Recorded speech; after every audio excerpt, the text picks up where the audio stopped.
why do we self-harm? Self-harm is one of the hardest things to talk about. Nobody likes to talk about self-harm. I mean, a lot of us has scars. I don't even know what the statistics are because I don't even think there's really a way to find the statistics on it. That's my personal opinion. Because so many people that self-harm do it in so many different fashions that, let's face it, a lot of us aren't proud of it. One of the things I've learned is the more that I own up to my experiences of self-harming, the better it is. I've experienced self-harms in many different ways. I've had partners that have self-harmed. In fact, my wife who took her life self-harmed. Self-harm is something, though, that we can't be afraid of, and I do suggest strongly that you get with a therapist or you get with a counselor to find the underlying reasons to why you're self-harming, to what the triggers are, to how to set up healthy boundaries, because I think boundaries are everything with self-harm. My self-harm was really in the form of I would burn myself and I would hit myself. Those are my two biggest forms. I have cut myself before. Cutting myself was something that was never a big self-harm technique for me. It wasn't something that I wanted to do. It was usually done out of response to somebody else that was. And so finding different coping mechanisms. I mean, coping helps. Like when I share about putting glue on your arm and then peeling the glue off after it dries, or putting tape and peeling the tape off, or drawing on yourself. Snap bands work. So there's a lot of different coping mechanisms for self-harm. But the whole thing is what the fuck is the source of the self-harm? For me, for example, again, not a doctor, not a therapist, none of that shit. I just struggle with life sometimes. When I got really, really drunk, I would self-harm with a lighter and I would burn myself. And I have scars right here still. I have scars here because I was numb and I would get very depressed and I would feel numb to the world and I couldn't feel shit. And I would get to this point that I had to feel. And I smoked, so I'm sitting there lighting up a lighter and I don't know what it was. One day I just decided, let's see how this fucking feels. And it took, because it gave me that instant pain. It gave me that rush almost that I needed, that I'm alive, that I'm not numb. And I mean, I would sit there and fucking burn myself. And I mean, I would wake up and I would sleep always, I still do, in like white t-shirts. And the blood would have soaked through the shirt and they're blistered up. And it was out of that numbness feeling. Worst thing ever, because I didn't know how to stop it. I mean, when I quit drinking, that numbness went away. Also, even when I was drinking, I found other things to almost not create a numbness in my life that I don't know if they're good or bad, but I had at least stopped burning myself. I haven't burnt myself in well over 10 years because that desire and that craving for it went away. There was that numbness of needing to feel. At least that vanished, and I found different coping mechanisms. I don't even really know what they all are. I just know that I don't have the urge. I don't have that numbness feeling anymore. The hardest one for me is actually hitting myself. That's the hardest form of self-harm for me to not do, and I do relapse from it. I mean, it's only been a couple months since I've done it last time, and that's due to I have this overwhelming fear of failure, and if I fail, I need to be punished. And how do I get punished? Where, I'm going to hit myself. I don't even know where the fuck I came up with that at, but it became that release, and I will smash my head.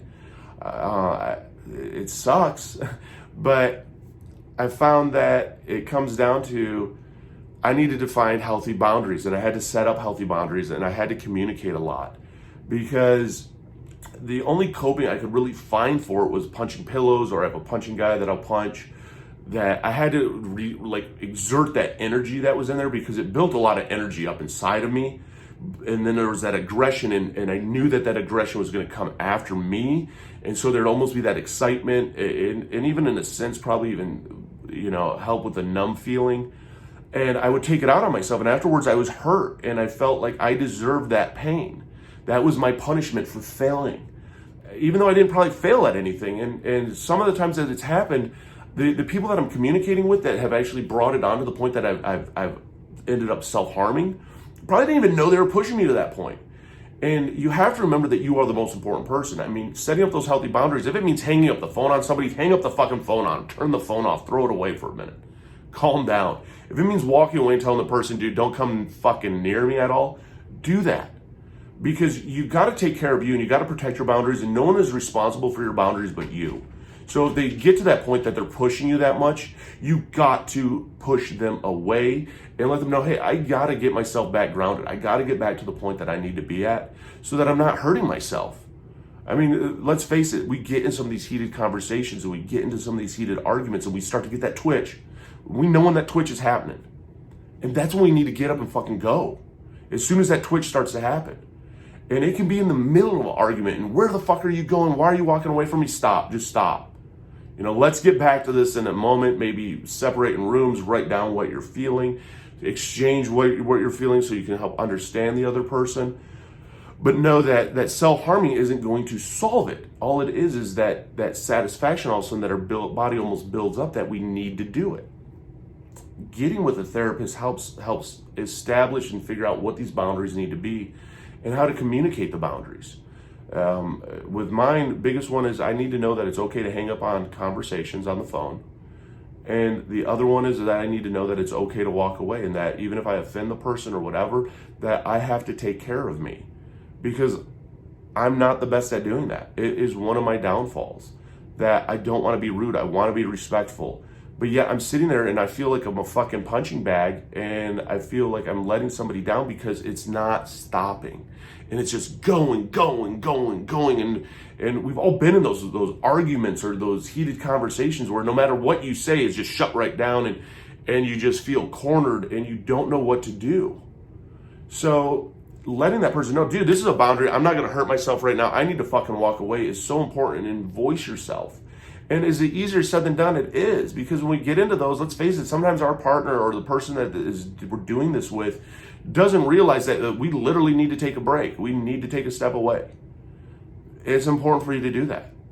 Again, you are the most important person in the world. So finding out what your triggers are is huge. Finding out what it is that gets that twitch, gets that itch. And let's face it, a lot of it's done passively aggressive. I mean, and we don't take passive aggressive for the damage that it can do. Because being passive aggressive with somebody and sending them notes that have that underlying fucking tone in it fucks with our head. And this is one of the worst places that we can be in if we self-harm before we know that that's a default all of a sudden. We know that it's going to give us a satisfaction almost that we're craving. It becomes almost like that addiction. And this is just from my experience. So walking the fuck away has helped. Setting up those healthy boundaries have helped. Sometimes you got to write it down and let somebody know, these are what my boundaries are.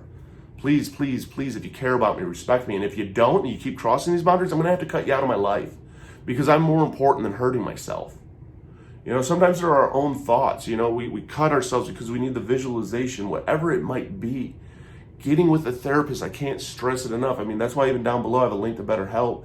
I mean, at least try online therapy. Try something somewhere. Don't give up. That might work for you, because you got to take care of you. I mean, you're a BAMP. You're a badass motherfucker. You made it through 100% of your worst days, and you got to take care of you. So find what coping works for you, and it's trial and error to find out what works. I mean, people have told me, the tape does work. The glue does work. Sometimes red food dye works. Sometimes drawing works. Try different techniques. Sometimes even just drawing on paper works and get that expression, because it is that massive buildup of emotions that are erupting like a volcano that we don't know where to spew it at, so it comes back at us. I mean, even the gym can be a release. Don't give up on it, though, and keep trying. And if something doesn't work, just know that you're that much closer to finding something that does. You matter. I mean, you're not alone in the self-harm. Your battle scars are your battle scars, and it shows how much you have fought through life to make it through to today. If you haven't clicked that like and subscribe button, click that like and subscribe button. My name is Eric. I started a nonprofit called Driven Together, bridges the gap between therapy and a crisis hotline, a peer-to-peer support through Discord communities, through blogs, through our website, hands-on, just sharing experiences, tools, and resources so that nobody goes it alone in life. Down below, I even have affiliate links to different tools that I use, like fidget spinners and fidget cubes, that help with coping, because we can't always get in to see our doctor, and sometimes medication doesn't always work. And again, trial and error to find out what works for you, because again, you are the most important person in the world. Comment down below. I'd love to know what your coping techniques are, because I'm always interested in more coping techniques, because you never know what technique you use might help somebody else out there. So hit that like and subscribe button. Let's do this together.